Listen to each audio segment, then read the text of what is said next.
समायरा युवराज से कहती है, मुझे अपनी माँ के तरीकों को अपनाना होगा। युवराज फिर से समायरा को रोकने की कोशिश करते हुए कहता, मुझे अभी भी लगता है कि तुम्हें ऐसा नहीं करना चाहिए। तुम काली शक्तियों के लिए नहीं बनी हो। समायरा एक गहरी सांस लेकर कहती, जिस रास्ते पर मैं सालों से चलती आ रही हूँ, उस रास्ते पर चलते हुए अभी तक मेरी शक्तियाँ पूरी तरह से जागृत नहीं हुई हैं। अगर उन बुरी शक्तियों का सामना करने के लिए मुझे गलत तरीका अपनाना पड़े तो ये ही सही। कुछ देर खामोश रहने के बाद युवराज कहता, और अर्नब का क्या? समायरा युवराज के इस सवाल का कोई जवाब नहीं देती। युवराज आगे कहता, तुम जानती हो कि वो सालों से तुम्हारा वेट कर रहा है, इसी उम्मीद में कि एक दिन जब ये सब खत्म हो जाएगा तुम उसके साथ होंगी। लेकिन अब तुम जो करने जा रही हो, इसके बाद क्या तुम एक नॉर्मल लाइफ जी पाओगी? युवराज की बातें समायरा को अंदर से कमजोर कर रही थी। वो खुद को मजबूत दिखाने की कोशिश करते हुए कहती, अगर मैंने ऐसा नहीं किया तो अर्नब और बाकी लोगों को बचा ही नहीं पाऊंगी। इस वक्त हम सबका जिंदा बचना ज्यादा जरूरी है। युवराज इसके बाद कुछ नहीं कहता। वो नहीं चाहता था कि समायरा ये सब करे, लेकिन वो ये भी जानता था कि समायरा अपनी जगह बिल्कुल सही है। युवराज को कुछ ना कहते देख समायरा वहां से चली जाती है। शाम का वक्त था। सुहानी निशा के रूम में बेड पर बैठी थी और निशा उसके पास ही लेटी थी। सुहानी के सामने अभी भी वो बड़ी सी किताब थी और सुहानी उसे बड़े गौर से देख रही थी। निशा काफी देर से सुहानी को ही देख रही थी। निशा को देखकर साफ समझ में आ रहा था कि वो बोर हो रही है। निशा उबासी लेते हुए कहती, यार सुहानी, तू ये क्या कर रही है? तुझे एक बार में समझ में नहीं आया क्या कि ये लैंग्वेज तुझे नहीं आती? सुहानी निशा की बातों को इग्नोर करते उस किताब को ही देख रही थी। निशा नोटिस करती है कि सुहानी कुछ देर तक उस किताब को देख रही थी और फिर कुछ देर के लिए अपनी आंखें बंद कर रही थी। सुहानी को देखकर ऐसा लग रहा था जैसे वो कुछ याद करने की कोशिश कर रही हो। ये देखकर निशा उठकर बैठ जाती और सीरियस होकर कहती, सुहानी, ये तू क्या कर रही है? सुहानी फिर से निशा की बातों पर ध्यान नहीं देती तो निशा उस किताब को पीछे खींच लेती है। निशा के ऐसा करने पर सुहानी का ध्यान उसकी तरफ आता है और वो इरिटेट होकर कहती, निशा, ये क्या है? तू मुझे डिस्टर्ब क्यों कर रही है? निशा अपनी आंखें छोटी करके कहती है, क्या तू काला जादू करने की कोशिश कर रही है, वो भी मेरे रूम में और मेरे बेड पे? निशा फौरन अपने बेड पर खड़ी हो जाती है और सुहानी को घूरते हुए कहती है, देख सुहानी, अगर तुझे ये सब करना है तो तू समायरा और विवेक को ज्वाइन कर। सुहानी अपना मुंह बनाकर कहती है, तेरा दिमाग खराब हो गया है क्या? ये क्या बकवास कर रही है? निशा कहती है, मैं वही कह रही हूँ जो मैं देख रही हूँ। तू ऐसे क्यों बिहेव कर रही जैसे तुझ पर कोई भूत चढ़ गया है?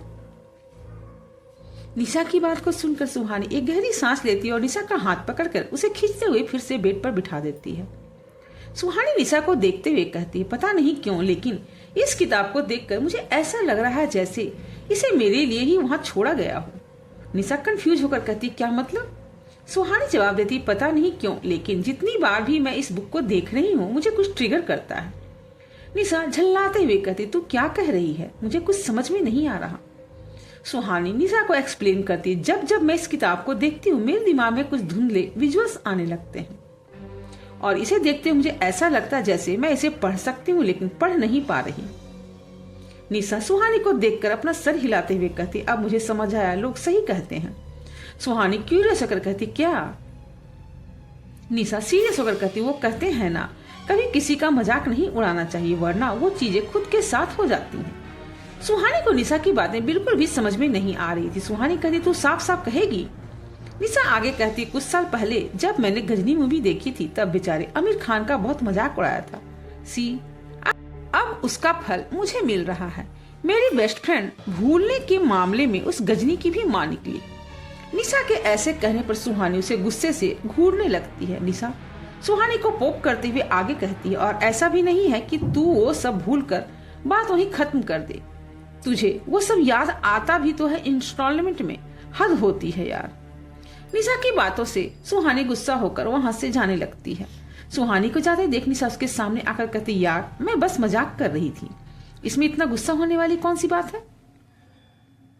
सुहानी परेशान होकर कहती, यार निशा, ऐसे टाइम में भी तुझे मजाक सूझ रहा है? एक तो मैं पहले ही अपनी मेमोरी की वजह से बहुत परेशान हूँ और तू है कि।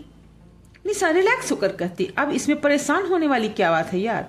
उस अघोरी ने कहा ना कि जब तुझे जरूरत होगी तब तुझे वो बातें याद आ जाएंगी। सुहानी कहती है, लेकिन ऐसा क्यों है? मुझे तो अब तक ये समझ में नहीं आ रहा कि ऐसी क्या जरूरत पड़ गई थी कि उन्होंने मेरी मेमोरी ही मिटा दी। निशा अपने बेड पर लेटते हुए कहती, इसमें ना समझने आने वाली कौन सी बात है, ये तो सिंपल है। सुहानी कंफ्यूज होकर कहती, क्या सिंपल है? निशा अपनी आंखें बंद करके आराम करते हुए कहती है, तूने ही तो कहा था कि तू उस पागल आत्मा की मौत का जरिया है। इसका मतलब साफ है कि तुझे बचपन से ही पता रहा होगा कि उसे मारना कैसे है।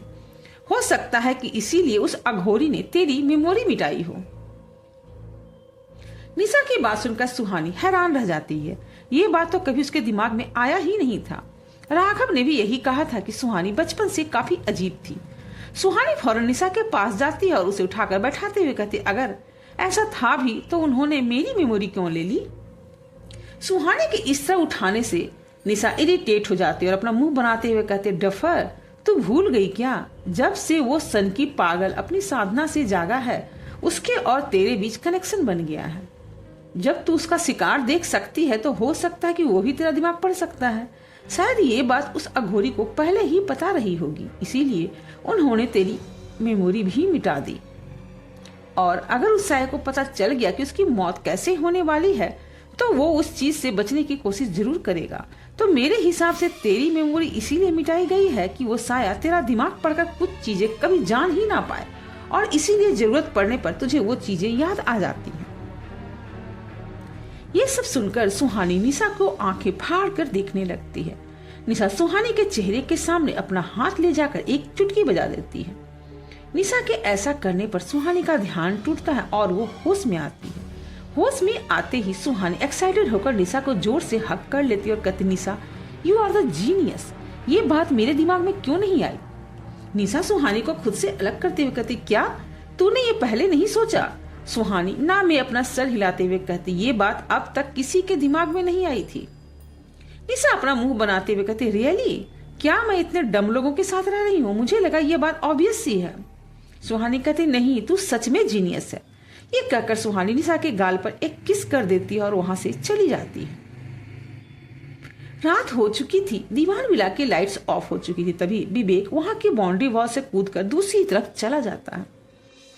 विवेक जैसे ही उस दीवार की दूसरी तरफ जाता है, वो अपने सामने देखकर थोड़ा घबरा जाता है। वहां समायरा खड़ी थी और उसे ही घूर रही थी।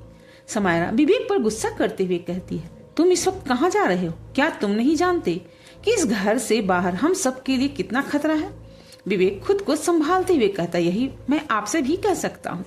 समायरा कहती, मेरी बात अलग है। विवेक समायरा की बात से असहमत होकर कहता, नहीं समायरा, हम दोनों एक ही जगह पर खड़े हैं और हम दोनों जानते हैं कि अगर हम उस रास्ते की तरफ नहीं बढ़ते तो अपना सब कुछ खो देंगे। विवेक के ऐसा कहने पर समायरा थोड़ी नरम पड़ जाती है और वो विवेक को समझाने की कोशिश करते हुए कहती है, इससे तुम्हारी जान को खतरा हो सकता है। विवेक हल्की स्माइल के साथ कहता है, खतरा तो आपको भी होगा ना, लेकिन ये सोचकर आप पीछे नहीं हटी। कुछ देर रुककर विवेक आगे कहता है, हमें देर हो रही है, अब हमें चलना चाहिए। समायरा अब विवेक को रोकने की कोशिश नहीं करती क्योंकि वो खुद भी वही कर रही थी। वो हाँ में अपना सर हिला देती है और वो दोनों अपने अपने रास्ते निकल जाते हैं। इधर सुहानी अपने बेडरूम में सो रही थी। तभी उसकी नींद खुलती है और वो देखती कि युवराज बेड पर नहीं है। सुहानी फौरन उठकर बैठ जाती है और इधर उधर देखने लगती। तभी सुहानी की नजर बालकनी पर जाती है जहां युवराज खड़ा था। सुहानी युवराज को बस पीछे से ही देख पा रही थी। उसे ये दिखाई नहीं दे रहा था कि वो बालकनी में खड़े होकर क्या कर रहा है। युवराज भी इस वक्त अपनी शक्तियों को परखने की कोशिश कर रहा था। वो देखना चाहता था कि अब उसकी क्षमता कितनी बढ़ गई है। युवराज दीवान विला के पास पद्मिनी बंगले को एकटक देख रहा था। उस बंगले को देखते युवराज की आंखों की पुतलियां लाल हो चुकी थी और उनकी नजरें पद्मिनी के बंगले के एक पिलर पर थी। युवराज अपने पावर्स का इस्तेमाल करते हुए उसे डैमेज करने की कोशिश कर रहा था। ये उसके लिए एक तरह की एक्सरसाइज थी। वो बंगला युवराज से दूर था, जिसकी वजह से युवराज उसे थोड़ा भी डैमेज नहीं कर पा रहा था। युवराज अपनी पूरी एनर्जी लगाकर उस पिलर को घूरने लगता है। तभी सुहानी वहां आ जाती है और युवराज को पीछे से हक करते हुए कहती है, आप अभी तक सोए नहीं क्या? जैसे ही सुहानी युवराज को हक करती है, पद्मिनी सिंघानिया के बंगले में एक तरह की एनर्जी ब्लास्ट होती है और बंगले के सामने का पूरा हिस्सा बुरी तरह से डैमेज हो जाता है। अचानक से ऐसा होते देखकर युवराज दंग रह जाता है। उस एनर्जी ब्लास्ट से कोई आवाज नहीं आई थी, जिसकी वजह से सुहानी को इसके बारे में पता ही नहीं चलता। युवराज फौरन सुहानी की तरफ मुड़ते हुए हैरानी से कहता है, ये तुमने कैसे किया? सुहानी कंफ्यूज होकर कहती, मैंने क्या किया? सुहानी का जवाब सुनकर युवराज कुछ नहीं कहता और कुछ सोचने लगता है। उसे साफ समझ में आ रहा था कि सुहानी उसकी पावर्स को कई गुना तक बढ़ा सकती है और युवराज को बस इसी की जरूरत थी। सुहानी युवराज के सामने अपना हाथ हिलाकर कहती, युवराज सर क्या हुआ? युवराज कहता, क्या तुम मेरी मदद करोगी? सुहानी मासूमियत के साथ कहती, हाँ, लेकिन मुझे करना क्या होगा? युवराज स्माइल के साथ सुहानी की तरफ देखता और उसके कंधे पर हाथ डालकर उसे अंदर की तरफ ले जाते हुए कुछ समझाने लगता है। इधर दूसरी तरफ समायरा जंगल के बीचों बीच बिल्कुल शांत होकर खड़ी थी। उसे देखकर साफ समझ आ रहा था कि वो किसी का इंतजार कर रही है। वहां खड़े हुए समायरा के दिमाग में सिर्फ अर्नब और अर्नब की कई बातें चल रही थी। अर्नब ने कहा था कि ये सब खत्म होने के बाद अगर दोनों जिंदा बचते हैं तो समायरा अपनी बाकी की जिंदगी अर्नब के साथ बिताएगी। अर्नब को उसी बात को याद करते हुए समायरा कहती, मुझे शक है कि ये सब खत्म होने के बाद मैं बच नहीं पाऊंगी। समायरा के ऐसा कहते उसे एक बहुत तेज और कर्कश आवाज सुनाई देती है, तुम्हें फिर से मेरी जरूरत पड़ गई। उस आवाज को सुनते ही समायरा का चेहरा सख्त हो जाता है और वो अपने इमोशंस को कंट्रोल करते हुए पीछे मुड़ती है। समायरा के सामने इस वक्त दृष्टा खड़ी थी। आज 3 साल के बाद समायरा दृष्टा को देख रही थी। उसकी हाइट समायरा से काफी ज्यादा थी और वो पहले से और भी ज्यादा भयानक दिख रही थी। दृष्टा अपने भारी कदमों से समायरा की तरफ बढ़ते हुए उसके पास आ जाती है। समायरा के पास आकर दृष्टा फिर से कहती है, क्यों बुलाया मुझे? क्या तुम नहीं जानती कि अब भी मैं तुम्हें जान से मार देना चाहती हूँ? ये कहते हुए दृष्टा की आंखों में गुस्सा और हैवानियत साफ देखी जा सकती थी। समायरा बिना किसी एक्सप्रेशन के कहती है, मुझे तुम्हारी मदद चाहिए। दृष्टा गुस्से से गुर्राते हुए कहती, पिछली बार भी मैंने तुम्हारी मदद की थी, लेकिन तुमने उस मृत्युंजय साधक की शक्तियां मुझे नहीं लेने दी। समायरा कहती है, उस रात तुम उसे मार नहीं पाई थी, जिससे भैरवनाथ की जान ली थी, उसे उसकी शक्तियां मिल गई। दृष्टा कहती, लेकिन तुमने मुझे उस लड़के को मारकर उसकी शक्तियां लेने नहीं दी। समायरा कहती, हमारे बीच ऐसा कोई सौदा नहीं हुआ था। तुम भैरवनाथ को नहीं मार पाई और तुमने खुद वो मौका गंवा दिया। समायरा का जवाब सुनकर दृष्टा उसे गुस्से से घूरने लगती है। देखकर समायरा आगे कहती, खैर वो अब पुरानी बात है, मुझे अभी तुम्हारी मदद चाहिए। दृष्टा बेमन से कहती है, तुम्हें मेरी क्या मदद चाहिए? समायरा एक गहरी सांस लेकर दृष्टा की आंखों में देखते हुए कहती है, मुझे मेरी सारी शक्तियां जागृत करनी है, वो भी जल्द से जल्द। इसके लिए मैं कुछ भी करने के लिए तैयार हूँ, कुछ भी। समायरा की बात सुनकर दृष्टा हैरान रह जाती। उसे यकीन नहीं हो रहा था कि समायरा बचपन से जिस चीज से हमेशा भागती आ रही थी, आज उसे खुद ही अपनाना चाहती है। दृष्टा समायरा से कहती, क्या तुम काली शक्तियों का इस्तेमाल करना चाहती हो?